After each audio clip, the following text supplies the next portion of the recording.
Hello dear friends, welcome back to my channel Advanced English 101 dear friends। आज के इस video में हम लोग एक से बढ़कर एक 8 एडवांस स्ट्रक्चर को सीखने वाले हैं, तो ज़रूरी है कि इस वीडियो के अंत तक बने रहें। और आज का हमारा पहला स्ट्रक्चर होगा, जब भी हमें ऐसा कहना हो, ये रहा मेरी तरफ से तुम्हारे जन्मदिन का तोहफ़ा, या ये रहे आपके पापा, ये रही आपकी चाबी, ये रहा आपकी गाड़ी का चाबी, ये रही आपकी किताब, ये रहा आपका मोबाइल।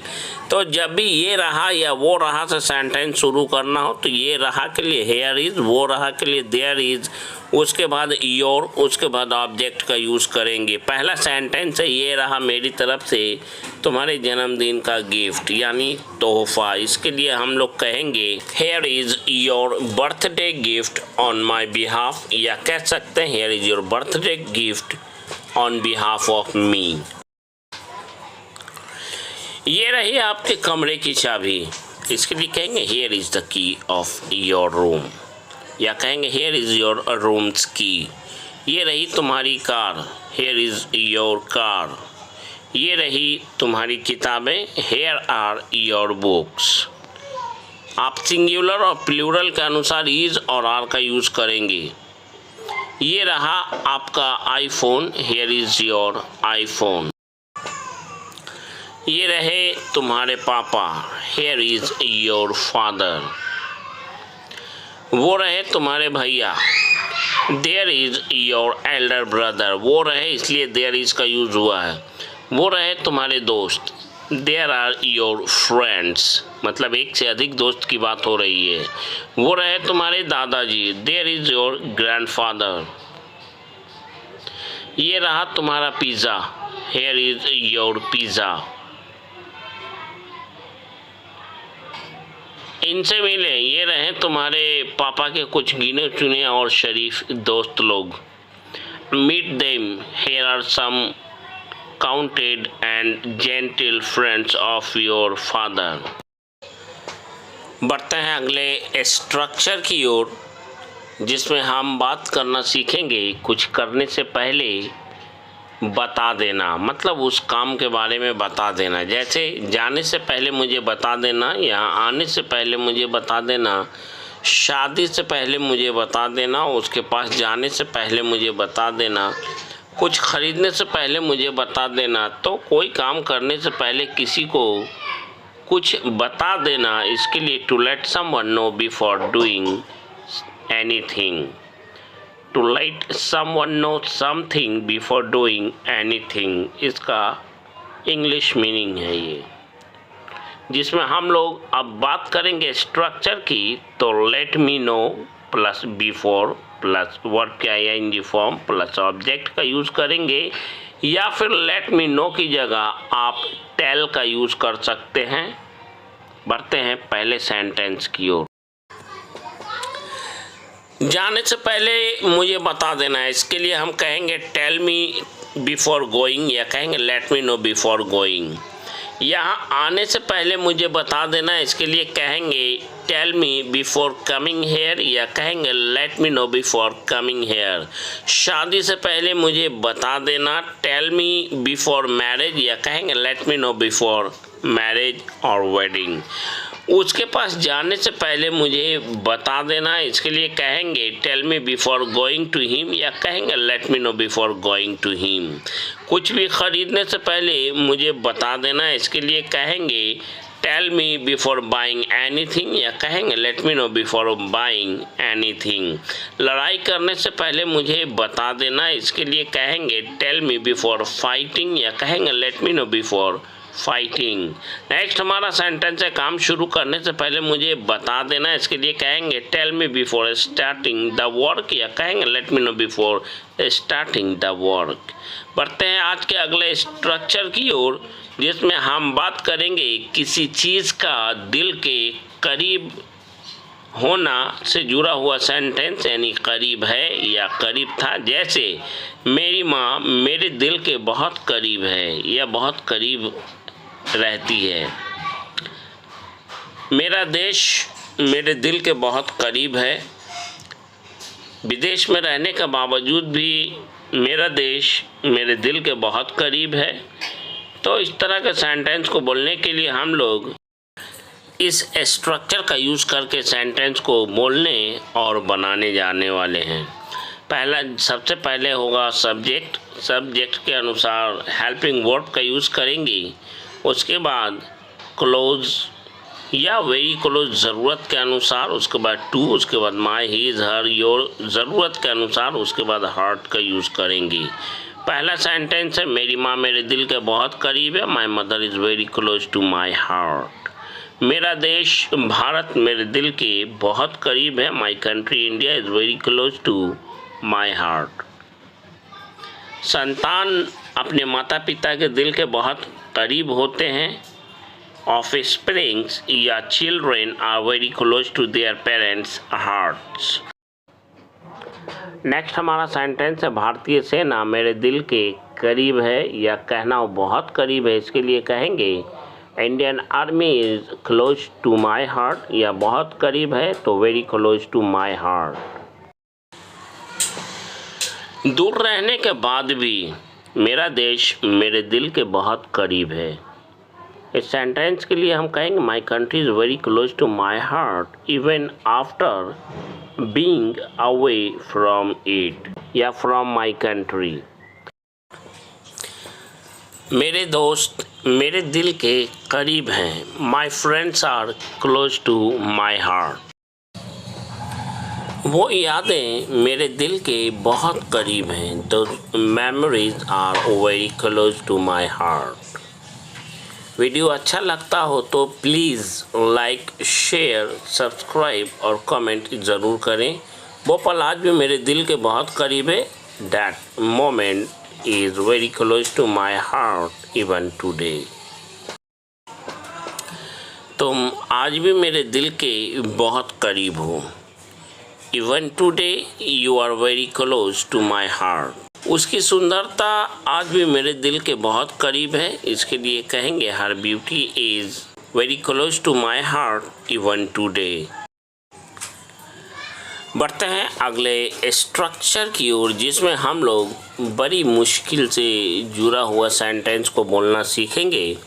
बड़ी मुश्किल से मुझे उसका घर मिला। बड़ी मुश्किल से मुझे किराए पर एक कमरा मिला। बड़ी मुश्किल से उसने खुद को संभाला। बड़ी मुश्किल से उसने मुझे पहचाना। बड़ी मुश्किल से इस समस्या का हल निकाला गया। तो ऐसे सेंटेंस को बनाने के लिए रूल है with a great difficulty plus subject plus verb की सेकंड फॉर्म प्लस ऑब्जेक्ट, चूँकि पास्ट की बात को बोला जा रहा है इसलिए। और दूसरा इसका बनाने का तरीका है सबसे पहले सेंटेंस बोलेंगे, उसके बाद विद अ ग्रेट डिफ़िकल्टी का यूज़ करते हुए बोलेंगे। पहला सेंटेंस है बड़ी मुश्किल से मुझे उसका घर मिला। With a great difficulty I found his house. बड़ी मुश्किल से मुझे तुम्हारे ऑफिस का पता मिला। इसके लिए हम कहेंगे with a great difficulty I found the address of your office. बड़ी मुश्किल से मुझे किराए पर कमरा मिला। इसके लिए कहेंगे I found a room on rent with a great difficulty या कहेंगे with a great difficulty I found a room on rent.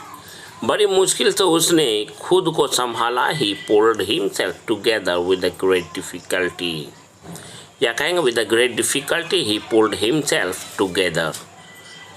Next हमारा सेंटेंस है बड़ी मुश्किल से उसने मुझे पहचाना। He recognised me with a great difficulty. बड़ी मुश्किल से इस समस्या को हल किया गया। This issue was sorted out with a great difficulty या फिर इस तरह से कहेंगे this problem was solved with a great difficulty. बड़ी मुश्किल से मुझे कुछ कहने का मौका मिला। With a great difficulty I got a chance to say something. बड़ी मुश्किल से उसने अपनी पढ़ाई पूरी की। इस सेंटेंस के लिए हम लोग कहेंगे ही completed his study with a great difficulty. बड़ी मुश्किल से उसने पुलिस के सामने चोरी का राज खोला। He revealed the secret of theft with a great difficulty in front of the police. बड़ी मुश्किल से उसने मेरे लिए एक पुराना मोबाइल ख़रीदा था। He bought an old mobile for me with a great difficulty। बढ़ते हैं आज के अगले स्ट्रक्चर की ओर, जिसमें हम बात करना सीखेंगे अगर ऐसी बात है तो से जुड़ा हुआ। जैसे अगर ऐसी बात है तो तुम वहीं रुको, मैं आ रहा हूँ। अगर ऐसा है तो उसे भी यहाँ बुला लो। तो अगर ऐसी बात है तो इसके लिए हम लोग इफ़ इट इज़ सो का यूज़ कर सकते हैं, या फिर हम इसके लिए if that is the case का यूज़ करते हुए अपनी सेंटेंस को बोल सकते हैं। तो स्ट्रक्चर इस तरह से इफ़ इट इज़ सो या if that is the case plus sentence. पहला सेंटेंस है अगर ऐसी बात है तो तुम वहाँ रुको, मैं आ रहा हूँ। इफ़ इट इज़ सो या कहेंगे if that is the case you stay there, I am coming. अगर ऐसा है तो या यूँ कहें अगर ऐसी बात है तो उसे यहाँ बुला लो, इफ़ इट इज़ सो या if that is the case call him hair. अगर ऐसा है तो कहीं मत जाओ, if it is so don't go anywhere, या कहेंगे if that is the case don't go anywhere. अगर ऐसा है या अगर ऐसी बात है तो हम तुम्हें आज कहीं भी जाने नहीं देंगे, इफ़ इट इज़ सो या कहेंगे if that is the case we won't let you go anywhere today. Next हमारा सेंटेंस अगर ऐसी बात है तो अब से तुम यहाँ कभी मत आना। इसके लिए कहेंगे इफ़ इट इज़ सो या कहेंगे if that is the case you don't come here from now on, या कहेंगे फ्रॉम नाउ ऑनवर्ड्स। बढ़ते हैं आज के अगले स्ट्रक्चर की ओर, जिसमें हम बात करेंगे किसी पर जाने की बात करते हैं। जैसे तुम बिल्कुल अपने पिता पर गए हो, तुम बिल्कुल अपने पापा पर गए हो, वो बिल्कुल अपने दादा पर गया है, वह लड़की बिल्कुल अपनी माँ पर गई है। तो किसी पर जाना, इसके लिए टेक आफ्टर का यूज़ करेंगे और इसमें टेक का फॉर्म चेंजेबल होगा, जैसे टेक, टेक्स, टेकिंग, टुक, टेकन। इस तरह से ज़रूरत के अनुसार टेक का फॉर्म बदलेगा। बात कर लें रूल की तो सबसे पहले सब्जेक्ट, उसके बाद हैज़ हैव सब्जेक्ट के अनुसार यूज़ करेंगे, उसके बाद टेकन आफ्टर, उसके बाद हीज़ हर, उसके बाद हीज़ हर के बाद इन फ्रंट ऑफ, और उसके बाद वर्ब की आईएनजी फॉर्म का यूज़ करेंगे। बढ़ते हैं पहले सेंटेंस की ओर। वह बिल्कुल अपनी माँ पर गई है, she has exactly taken after her mother. वह लड़की काम करने के मामले में बिल्कुल अपनी दादी पर गई है। इस सेंटेंस को बोलने के लिए हम लोग कहेंगे that girl has exactly taken after her grandmother in terms of doing work और in terms of working. Next हमारा सेंटेंस है तुम मुँह तोड़ जवाब देने के मामले में बिल्कुल अपने पापा पर गए हो। इसके लिए कहेंगे you have exactly taken after your father in terms of giving a befitting reply. वह लड़का ईमानदारी के मामले में बिल्कुल अपने पापा पर गया है। इसके लिए कहेंगे that boy has exactly taken after his father in terms of honesty, या in the case of honesty. विद्यार्थियों को पढ़ाने के मामले में तुम बिल्कुल अपने पापा पर गए हो in terms of teaching to students, you have exactly taken after your father. अच्छे गुणों के मामले में आपका बेटा बिल्कुल आप पर गया है। इसके लिए हम लोग कहेंगे your son has exactly taken after you in the sense of good qualities. बढ़ते हैं आज के अगले सेंटेंस की ओर। बात करने के मामले में यानी इन टर्म्स ऑफ टॉकिंग, वह तो अपने दादा पर गया है, he has taken after his grandfather.